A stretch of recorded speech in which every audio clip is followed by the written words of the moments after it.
What you're going to need is an embroidery hoop and some fabric. I'm using a linen here.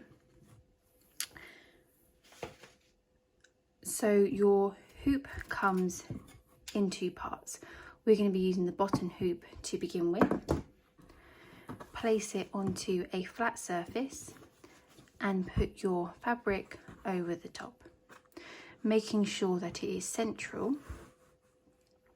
Take the other hoop, make sure it is loose enough to be able to fit over your fabric, and push it down firmly. Tighten the screw at the top of the hoop as tight as you can get it, with still being able to pull some of the fabric through. Start pulling the fabric around the sides.